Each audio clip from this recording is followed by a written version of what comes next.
ভাঙড়ের রাজ্জাক খাঁ খুনের প্রতিবাদে এক প্রতিবাদ মিছিল এবং প্রতিবাদ সভা। এই প্রতিবাদ সভা ডেকেছে কে? তৃণমূল কংগ্রেসের পক্ষ থেকে। এবং এই প্রতিবাদ সভায় যেই বুথ থেকে বেশি মানুষ আনতে পারবে, ফটো তুলে পাঠালেই তার জন্য থাকছে বিশেষ অফার। কালকে আমি পার্সোনালি এটা যে বুথ তাদের আমি আলাদা করে প্রাইস দেবো। যে বুথ সবচেয়ে বেশি লোক বের করবে, ভিজিয়ে হোক আর মানে গা ভিজিয়ে হোক আর না ভিজিয়ে হোক, এই অবস্থায় বুথের লোক এক জায়গায় বের করে ছবি তুলে তারপর তোমরা রাস্তায় নামবে এবং শেষ পর্যন্ত লোকগুলো থাকার অফার দিচ্ছে কে?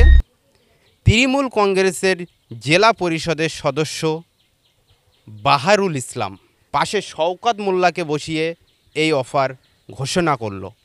এবং যারা ফটো তুলে না দেবে তাদেরকে পঞ্চায়েতের কোনো মাল দেওয়া হবে না, এই কিন্তু বার্তা দিয়েছে। তাহলে তৃণমূল কংগ্রেসের এই মিটিংয়ে এবং মিছিলে কি মানুষ আসবে না? এমনটাই তারা আগে থেকে আশঙ্কা করেছে, সেই জন্যই কি এই বিশেষ অফার দিচ্ছে। এই বিষয়ে সরাসরি আমরা পেয়ে গেছি আইএসএফের দাপটে নেতা ভাঙড়ের মালেক মোল্লা।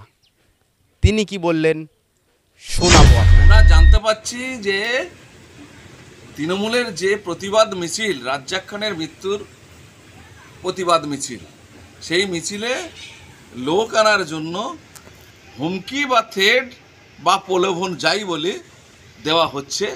অর্থাৎ যারা লোক আনতে পারবে তাদের পুরস্কৃত করা হবে, আর যারা লোক আনতে পারবে না তাদের সব রকম সুযোগ সুবিধা থেকে বঞ্চিত করা হবে।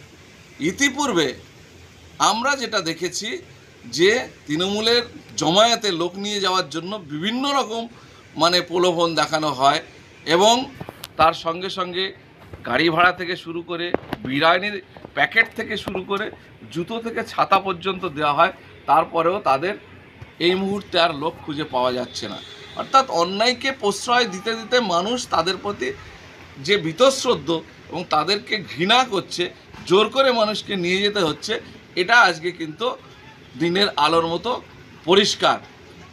আমরা এই বিষয়ে বলবো, সাধারণ মানুষকে ফোর্স করে জোর করে সমাবেশ বা মিটিং মিছিলে নিয়ে যাওয়া এটা আইন বিরুদ্ধ। এই ধরনের কাজ যদি হয়, কেউ যদি অভিযোগ করে, প্রয়োজনে আমরা তাকে নিয়ে প্রশাসনের কাছে কমপ্লেন করার ক্ষেত্রে সহযোগিতা করব। আর যেটা বলবো, এই খুনের রাজত্ব যেটা চলছে, এটাকে অন্য দলের উপর চাপানোর জন্য যে একেবারে সিদ্ধহস্তভাবে চেষ্টা চালিয়ে যাচ্ছে, প্রথম দিন থেকে কোনো চেষ্টাই কার্যকারী হচ্ছে না, যার ফলে শেষের দিকে যে দুজন অ্যারেস্ট হয়েছে তাদেরকে বলা হচ্ছে যে তারা নাকি আইএসএফের সমর্থক বা আইএসএফের লোক হিসাবে চালিয়ে দেওয়ার চেষ্টা চলছে। আমরা খোঁজখবর নিয়ে দেখেছি দূর দূরান্তে তাদের কোনো আইএসএফের সঙ্গে যোগসাজশ কোনোভাবেই নেই, কিন্তু তারা বারে বারে এই চেষ্টাটা চালিয়ে যাচ্ছে তাদের নিজেদের যে অপকর্ম সেটা ঢাকার জন্য। ভাঙড়ের আপামর জনসাধারণ টোটালি বিষয়টা কি ঘটেছে, কেন ঘটেছে, কারা ঘটিয়েছে এই বিষয়ে ওয়াকিবহল।